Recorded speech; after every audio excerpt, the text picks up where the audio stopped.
بسم اللہ الرحمن الرحیم الحمد للہ رب العالمین والصلاة والسلام علی سید المرسلین وآلہ واصحابہ اجمعین۔ بزرگوں، ہمارے بہت ہی محترم جناب ڈاکٹر صاحب آپ کے یہاں آپ کے سامنے تشریف فرما تھے، اور یقیناً ان کے سامنے جو موضوع تھا یہ طے شدہ بات ہے، وہ سامنے جو مخاطبین تھے شاید وہ بہت ہی زیادہ متحمل نہیں تھا سامعین کے لیے، اس وجہ سے ہی انہوں نے جس طرح ہمارے سامنے انہیں پیش کرنا چاہیے تھا اس کا انہوں نے رخ بدل دیا، اور بہت ہی آسان انداز سے کوشش کی انہوں نے پیش کرنے کی۔ میں جہاں تک سمجھتا ہوں ایک بات جو آپ حضرات کے سامنے ضروری رکھنی ہے، بہت ہی توجہ کے ساتھ اگر ہم اس کو یاد رکھیں تو امید ہے انشاءاللہ فائدہ ہوگا۔ پہلی بات، اللہ کی سنت کیا ہے؟ ایک ہوتی ہے اللہ تعالیٰ کی سنت، اور دوسری سنت ہے اللہ کے رسول علیہ السلام کی۔ اللہ کی سنت مبارکہ یہ ہے، اللہ تعالیٰ ضرورت کے مطابق دنیا میں چیزوں کو پیدا کر دیتے ہیں۔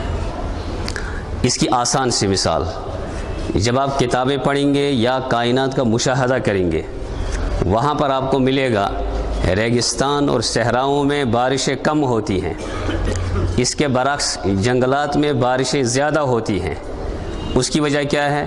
ریگستانوں میں بارش کم ہوتی ہے، چونکہ بارش کی ضرورت انہیں اللہ کی طرف سے، اللہ کی ریگستان کو جو اللہ نے پیدا کیا ہے وہاں اس انداز سے اس کی پیدائش ہے کہ بارش کی وہاں ضرورت ہے ہی نہیں، بہت کم۔ اس کے برعکس جنگلات میں درخت ملیں گے، آپ کو پودے ملیں گے، پودے اور درختوں کے لیے پانی کی ضرورت ہے، اللہ تعالیٰ خوب بارش برسا دیتے ہیں، اسی اعتبار سے اس کی ضرورت پوری ہو جاتی ہے۔ ٹھیک اسی طرح وہ علاقے جہاں پر ٹھنڈک زیادہ ہوتی ہے وہاں پر آپ کو زعفران زیادہ ملے گا، ٹھنڈک علاقوں میں زعفران زیادہ ملے گا، اور وہ علاقے جو گرم ہوتے ہیں وہاں پر آپ کو ایسے پھل اور ایسے میوے آپ کو ملیں گے جو ذہن اور دماغ کے اعتبار سے گرم ہوتے ہیں، ٹھنڈے ہوتے ہیں، گرم نہیں ٹھنڈے ہوتے ہیں۔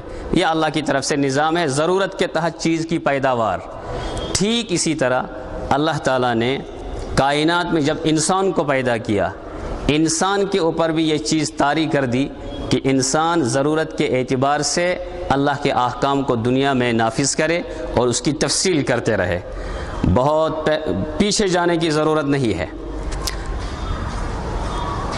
دنیا میں ایک بزرگ کا ابھی تذکرہ آیا، ہندوستان میں جنہوں نے حدیث رسول کو لایا ہے اور حدیث رسول علیہ الصلوۃ والسلام کو عام کیا ہے، ان میں سرفہرست ہیں شاہ ولی اللہ محدث دہلوی رحمہ اللہ۔ اور شاہ ولی اللہ محدث دہلوی رحمہ اللہ کا جو رنگ، ہر اعتبار سے جو اعتدال تھا، وہ پورا آپ دیکھیں گے حضرت مولانا قاسم نانوتوی رحمہ اللہ۔ اللہ تعالیٰ نے بر وقت قاسم نانوتوی رحمہ اللہ کو اس لیے استعمال فرمایا کہ پوری ہندوستان میں بلکہ پوری دنیا میں جو الحاد، کفر، شرک اور انگریزوں کی طرف سے ظلم اور جتنی بھی خرابیاں جمع ہو گئی تھی، ان خرابیوں کے بیچ میں وہ کون سا ایسا ذریعہ استعمال کیا جائے کہ امت کے نوجوان کفر اور شرک سے بچ جائیں۔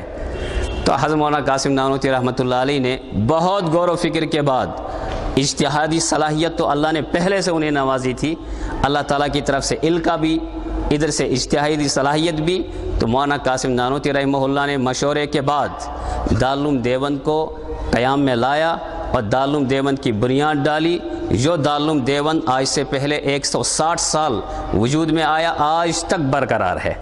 ہمارے علماء نے اور محدثین نے متفقہ طور پر یہ مسئلہ لکھا ہے، کام کے یہ کیسے پتہ چلے گا کہ کسی شخص نے کوئی کام کیا ہے اس میں اخلاص ہے؟ اس کے لیے اس کی ایک دلیل یہ دی ہے کہ اگر وہ کام مسلسل چلتا رہے، وہ تحریک مسلسل چلتی رہے، تو سمجھ لو یہ اخلاص کی دلیل ہے۔ دارالعلوم دیوبند کا قیام آج تک اور ٹھیک جس طرز پر شروع ہوا تھا اس طرز میں ذرا برابر بھی فرق نہیں آیا ہے، یہ سمجھ لیجئے یہ اخلاص کی دلیل ہے۔ ایک وقت ایسا آیا ہندوستان میں، ایک پنڈت نمودار ہو گیا، اس پنڈت کا نام تھا